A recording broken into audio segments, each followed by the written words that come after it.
बीड शहराचे राष्ट्रवादी काँग्रेस शरदचंद्र पवार पक्षाचे आमदार संदीप क्षीरसागर आपल्या बरोबर आहेत। संदीप क्षीरसागरजी, संतोष देशमुख हत्या प्रकरणाला 1 वर्ष झाला। मस्साजोगचे सरपंच होते संतोष देशमुख, अतिशय उत्तमरित्या काम करत होते, परंतु एका कॉन्ट्रॅक्टमुळे खरं तर त्यांचा संपूर्ण हत्या झाली आणि या हत्येनंतर अद्याप देखील एक आरोपी जो आहे तो फरार आहे। तो आरोपी अजून देखील पोलिसांना भेटत नाही।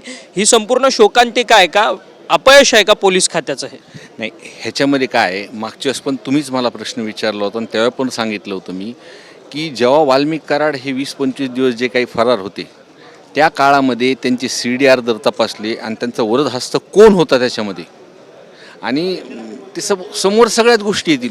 आणि तो जो आरोपी आहे, जे परळी पॅटर्नप्रमाणे जर म्हणतो, मला तेव्हाही मी असं म्हणलो होतो की मला कदाचित वाटतं ते काहीतरी त्यांच्यासोबत घातपात झाला असेल, मला वाटतं असं। परंतु ज्या पद्धतीने आरोपी अजून देखील त्यांच्यावरती चार्जेस फ्रेम होत नाहीये, फास्ट ट्रॅक कोर्टात ही सगळी केस चालली पाहिजे अशा पद्धतीची मागणी करण्यात आली। गेल्या वर्षीच्या याच हिवाळी अधिवेशनामध्ये तुम्ही सगळ्यांनी आवाज उठवलेला। खरंच न्याय मिळाला संतोष देशमुखांना किंवा त्यांच्या कुटुंबियांना? हे बघा, प्रशासनाशी आम्ही वारंवार ह्या विषयावरती बोलतो, जे कोणी तपास अधिकारी ह्याच्यावरती बोलतो। आजपर्यंत मी तर स्थानिकला तिथं आमदार आहे, त्यांच्या कुटुंबाशी सुद्धा माझे बोलणं होतं।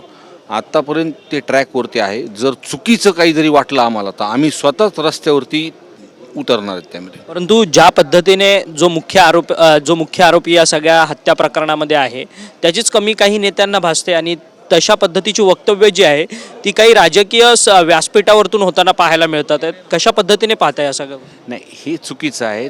एखाद्या व्यक्ती, एखादा राजकीय असले, ते मोठ्या पदावरती राहून आलेले आहेत, तुम्ही त्यांचं नाव म्हणजे ते बोलतात, त्यांनी अशा प्रकारचं वक्तव्य करणं हे चुकीचं आहे।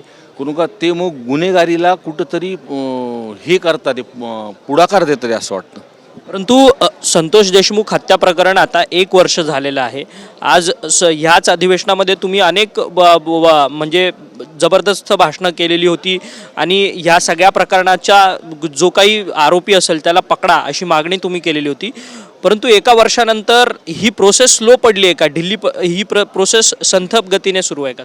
मी जो वरदहस्त आहे, एखाद्या CDR तपासलं तर आपल्या लक्षात येईल। तुम्ही त्या काळातले 20 दिवसाचे वाल्मिक कराडची जर CDR तर तपासले, त्याला वरदहस्त कोण हा समोर येईल आणि खऱ्या अर्थाने अजून त्या कुटुंबाला तिथं न्याय भेटेल। परंतु मग हा वरदहस्त कोणाचा आहे तुम्हाला काय वाटतं? कारण की CDR हे जाणून बुजून तपासले जात नाही। मला असं वाटतंय सरकारमधलं कोणतरी हा व्यक्ती आहे जिल्ह्यातला, आणि त्याच्यामुळंच कुठंतरी त्या विषयावर आलं की हा विषय स्टॉप होतो। तुम्ही मागणी करणार आहे का CDR पुन्हा तपासावा म्हणून? आम्ही रोज ह्या संदर्भातली मागणी घेतो, या अधिवेशनामध्ये आम्ही मागणी करणार। धन्यवाद, तुम्ही आमच्याशी बातचीत केली। संदीप क्षीरसागर आपल्या बरोबर होते। संदीप क्षीरसागर म्हणतात की खरं तर संपूर्ण CDR जो आहे तो CDR तपासला गेला पाहिजे, कारण की वाल्मिक कराड हे कोणाच्या संपर्कात होते या सगळ्या हत्या प्रकरणामध्ये, ते जो कोणी व्यक्ती आहे तो सरकारमधला व्यक्ती आहे आणि त्याची संपूर्ण वाल्मिक कराड यांची CDR तपासल्यावरतीच तो व्यक्ती जो आहे तो समोर येईल आणि खरं तर त्यांना देखील या सगळ्या हत्या प्रकरणात आरोपी केलं पाहिजे अशी थेट मागणी जी आहे ती आमदार संदीप क्षीरसागर यांनी आपल्याशी बोलताना व्यक्त केली। व्हिडिओ जर्नलिस्ट रोशन गायकवाडसह अक्षय मंकणे, TV9 मराठी, नागपूर।